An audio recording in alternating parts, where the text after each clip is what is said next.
Glucometer versus lab reports. Hello అండి, నేను doctor Shravya, consultant endocrinologist, Isha endocrine centre, Vijayawada. చాలా మంది పేషెంట్స్ అడుగుతూ ఉంటారు, మేడం మా ఇంట్లో గ్లూకోమీటర్ ఉంది, నేను దాంట్లో చెక్ చేసుకుని వస్తాను, దాని ప్రకారం ట్రీట్మెంట్ రాయండి అని. గ్లూకోమీటర్ అనేది మీరు ఇంట్లో యూజ్ చేసుకోవడానికి, ఇన్స్టెంట్గా బ్లడ్ చెక్ చేసుకోవడానికి యూజ్ అవుతుందండి.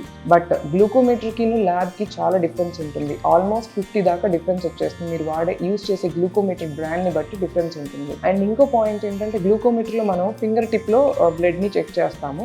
ల్యాబ్లో ఏంటంటే రక్తనాళాలు, వీన్స్లో ఉండే బ్లడ్తో చెక్ చేస్తాం. So per se finger tip to veins బ్లడ్కి 15 to 20 పాయింట్స్ దాకా డిఫరెన్స్ ఉంటుంది. ప్లస్ మీరు వాడే బ్రాండ్ ఆఫ్ గ్లూకోమీటర్ దగ్గర కూడా ఒక 50 పాయింట్స్ దాకా డిఫరెన్స్ ఉంటుంది. సో అలాంటప్పుడు ట్రీట్మెంట్ మార్చాలంటే, అంత డిఫరెన్స్లో ఉన్నప్పుడు ఏంటంటే గ్లూకోమీటర్ రిపోర్ట్ ప్రకారం ట్రీట్మెంట్ మారిస్తే ఏమవుతుందంటే హై కానీ లో కానీ అయ్యే ఛాన్స్ ఉంటుంది.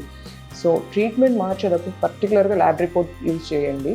అండ్ గ్లూకోమీటర్ అనేది ఇంట్లో మీరు మానిటరింగ్కి యూజ్ చేసుకోండి. Thank you.